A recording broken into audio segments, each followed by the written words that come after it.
सुकन्या सुकन्या हमारी बेटियां।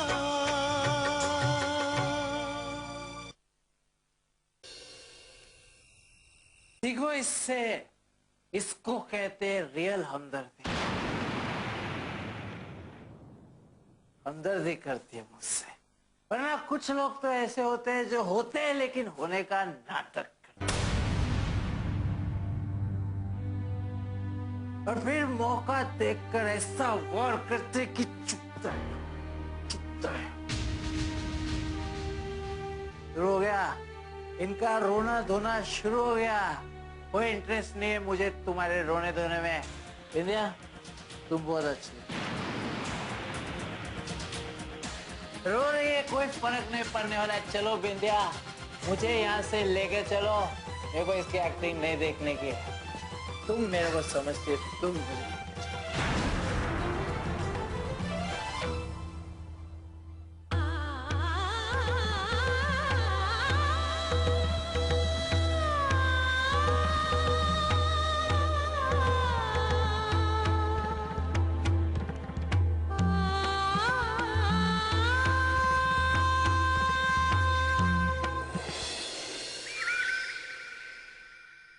इतनी छोटी सी बात के लिए आकांक्षा ने अम्मा का इतना बड़ा अपमान कर दिया। नहीं विराज, हम ये बात हरगिज बर्दाश्त नहीं करेंगे। माँ, आखिर आप मुझे बताएंगे कि हुआ क्या है? ठहरो बहुरिया, हम बताते हैं कि कल क्या हुआ रहा।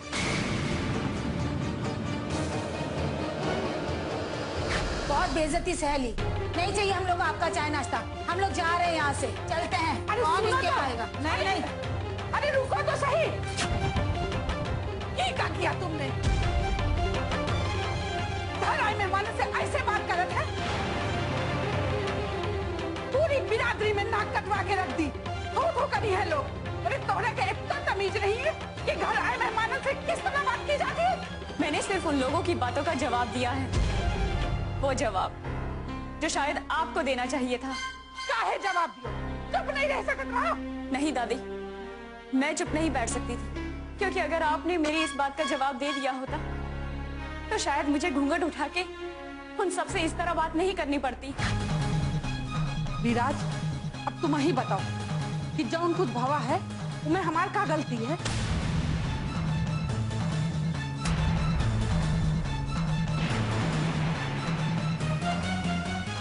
हम तो बहुते कोशिश की आकांक्षा को समझावे की, पर वही है कि हमारी बातें नहीं मानी। बोले चली जा रही है, बोले चली जा रही है। अब तुम ही बताओ कि अगर वो चुप हो जात तो बात इतनी आगे ना बढ़त ना।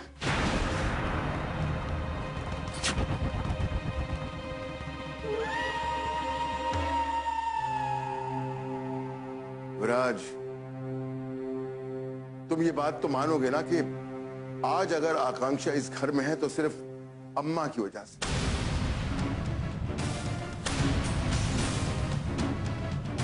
और उसने अम्मा का ये एहसान भुला दिया और सबके सामने उनको इसी बात पर कसूरवार ठहरा दिया।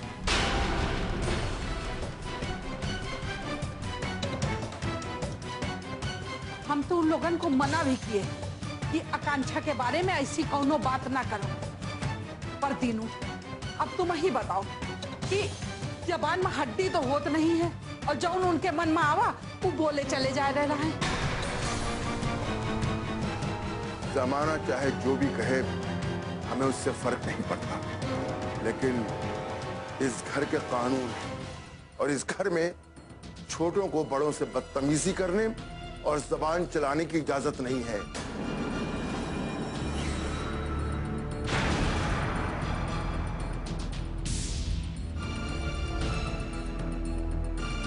युवराज, ठीक कह रहे हैं ना हम? जी बाबूजी, आप बिल्कुल सही कह रहे हैं। इस घर के कुछ नीति नियम हैं और उनसे बढ़कर कुछ और नहीं।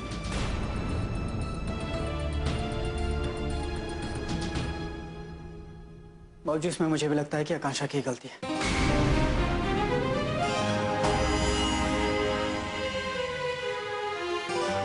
आकांक्षा, आकांक्षा, आकांक्षा।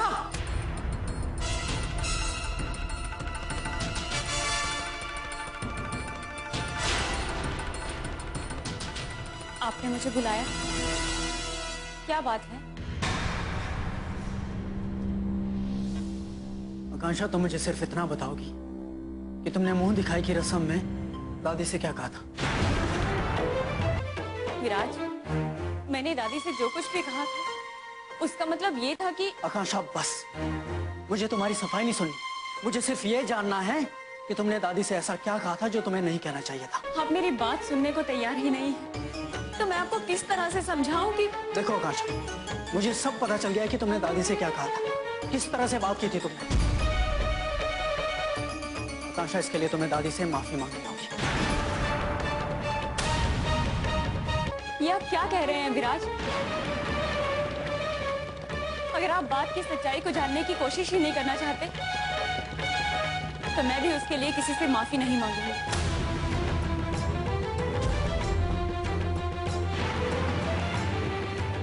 और वो भी उस बात के लिए जो बात माफी लायक है ही नहीं। विराज, तुम अच्छी तरह जानते हो कि दीनानाथ के घर के कानून पत्थर पे बनी लकीर की तरह है।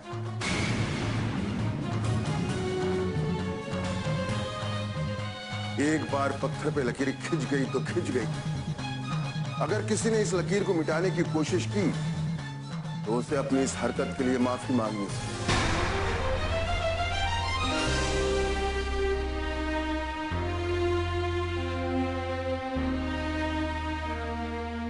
हाँ, अगर वो माफी न मांगना चाहे तो फिर उसे वो सजा भुगतनी पड़ेगी जो हम तय करेंगे।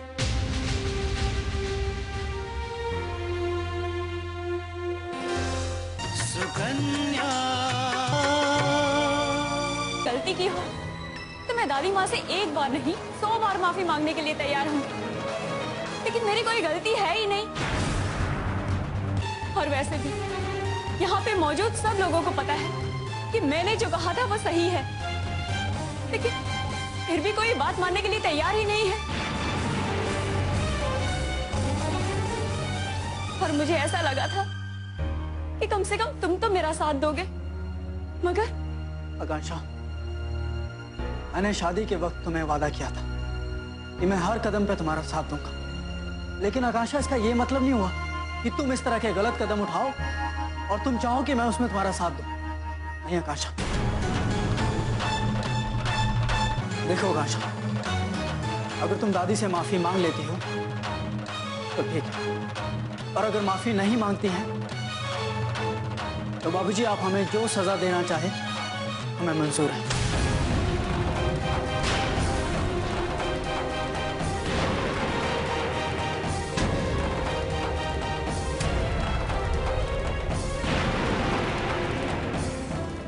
ठीक है विराज, हम तो अभी भी यही चाहते हैं कि आकांक्षा माफी मांगे, लेकिन हमें नहीं लगता कि उसे अपने किए पर जरा भी शर्मिंदगी है।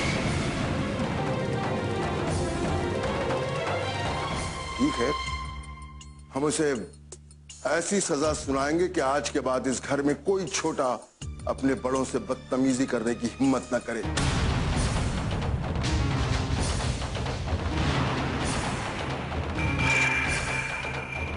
लेकिन विराज, तुम्हें हमें यकीन दिलाना होगा कि आकांक्षा को हमारी दी हुई सजा मंजूर हो। जी बाबूजी।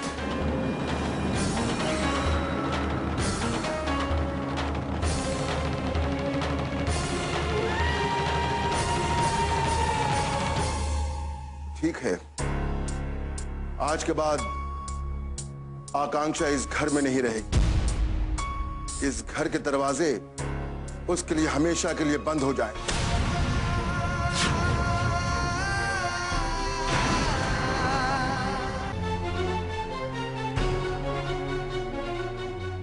विराज के भाऊजी, एक बार सोच लीजिए, हम आकांक्षा को समझाने की कोशिश करेंगे।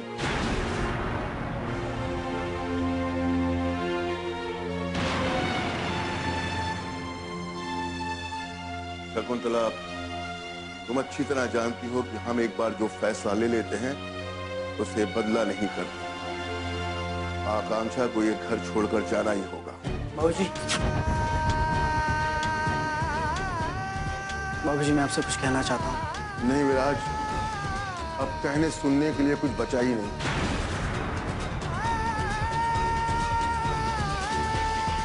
हमें यकीन है कि तुम हमें हमारा फैसला बदलने के लिए नहीं कहो। नहीं बाबूजी, मैं ऐसा कुछ नहीं कहना चाहता। मैं सिर्फ ये कहना चाहता हूँ कि मैंने अग्नि को साक्षी मानकर आकांक्षा को अपनी पत्नी माना है।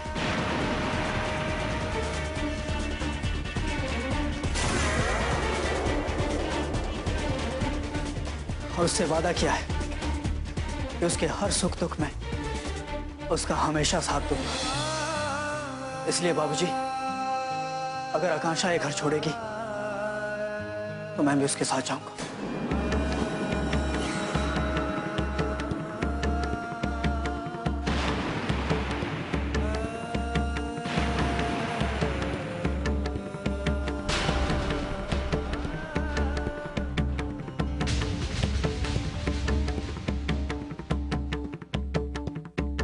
सुकन्या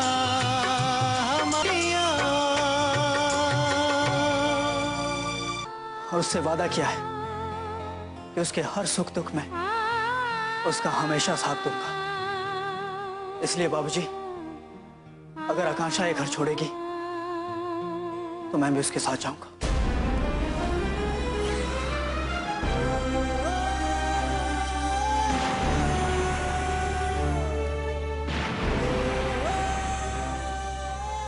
नहीं बिटवा, इसमें तोहार कोई गलती नहीं। अब तुम्हें घर छोड़ के जावे की कोनो जरूरत नहीं है। नहीं दादी, किए हुए वादे को निभाना इस परिवार की परंपरा है और मैं उसी परंपरा को निभा रहा हूं।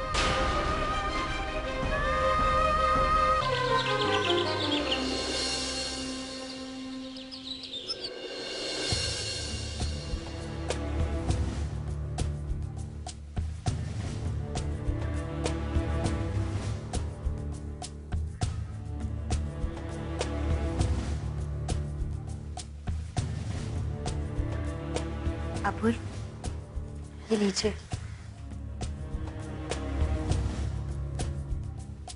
सुबह सुबह नींबू पानी पीने से दिन भर ताजगी रहती। अपूर्व, आज ऑफिस के लिए कौन से कपड़े पहन कर जाएंगे आप? देखो, ये महान पत्नी बनने का नाटक बंद करो तुम। कल रात की बात से अनजान बनने की कोशिश मत करो। ये आप क्या कह रहे हैं अपूर्व? अगर हम रात की बात भूल गए हैं तो ये अच्छी बात है या बुरी? आप चाहते हैं कि हम जानबूझकर आपको कल की बात के लिए शर्मिंदा करें? मुझे शर्मिंदगी की इस हद तक पहुंचाने की जिम्मेदार तो तुम ही हो ना। हम तुम समझे नहीं। जिंदगी में मैंने कभी शराब को हाथ तक नहीं लगाया था, लेकिन तुम्हारी वजह से कल रात को मैंने इतनी शराब की कि मैं अपने आप को संभाल नहीं पाया। इस सब की जिम्मेदार तुम हो तृष्णा, तुम। अपूर्व, आप ऐसा क्यों सोच रहे हैं? हमसे कोई भूल हो गई है क्या? जानबूझ के की जाने वाली हरकत को भूल नहीं कहते हैं। कल आकांक्षा की मुंह दिखाई की रस्म बड़ी धूमधाम से मनाई गई ना, लेकिन पूजा के साथ ऐसा कुछ नहीं हुआ कभी भी। अच्छी तरह से पहचान के हो, तुम्हें भी, तुम्हारे घर वालों को। देखिए अपूर्व, हमारे बीच में जो भी दूरियां बनी है उसकी जिम्मेदार ना ही आकांक्षा है और ना ही पूजा। कहना क्या चाहते हो? अपूर्व, कल रात को जब आप शराब पीकर घर आए थे, आप तो होश में भी नहीं थे। आपको तो शायद इतना भी याद नहीं होगा कि आपने बिंदिया से कहा कि वो आपको कमरे तक छोड़ दे। हाँ, तो इसमें बुराई क्या है? और मुझे अच्छी तरह से होश था कि मैंने किससे क्या कहा, समझी? अगर आपको होश था तो आपने हमसे क्यों नहीं कहा?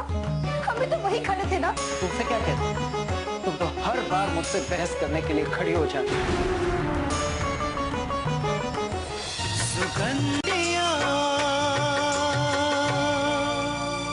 तुमसे क्या कहता? तुम तो हर बार मुझसे बहस करने के लिए खड़ी हो जाती। इससे तो ज्यादा मेरा ख्याल बिंदिया रखती है, मुझे अच्छी तरह से समझती है, और हर इंसान यही चाहता है कि कोई उसे अच्छी तरह से समझे। तो आप कहना क्या चाहते हैं?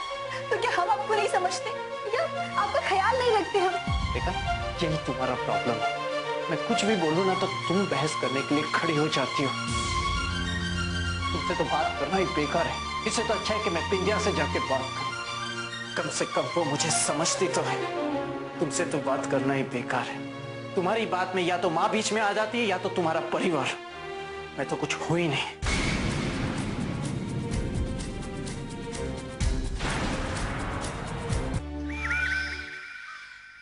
अम्मा, हमने काफी सोच विचार करने के बाद ये फैसला किया है कि अगर विराज उस लड़की के साथ ये घर छोड़कर जाना चाहता है तो हम उसे रोकेंगे नहीं। दीनू, तुम्हें पता है ना कि अगर विराज चला गया तो क्या हुई? माँ, चाहते तो हम भी यही है कि विराज ये घर छोड़कर नहीं जाए, लेकिन सिर्फ इसी बात के लिए हम अपने उसूल नहीं तोड़ सकते। देखा दीनू, कभी कभी हमें अपने लोगन की खुशी के लिए अपने उसूलन को तोड़ना पड़ता है, और शायद यही में भलाई है। नहीं अम्मा, तुम अच्छी तरह जानती हो कि तुम्हारा बेटा कभी किसी का मोहताज नहीं रहा। हमने आज तक जो कुछ भी किया अपने बलबूते पर किया है। हाँ, हम मानते हैं कि हमें विराज की जरूरत है, लेकिन उससे ज्यादा हमें अपनी इज्जत और मान सम्मान की जरूरत है। और आज आकांक्षा ने जो पलटवार किया है, अगर हम उसका जवाब नहीं देंगे तो ये उसकी जीत होगी और हमारी हार।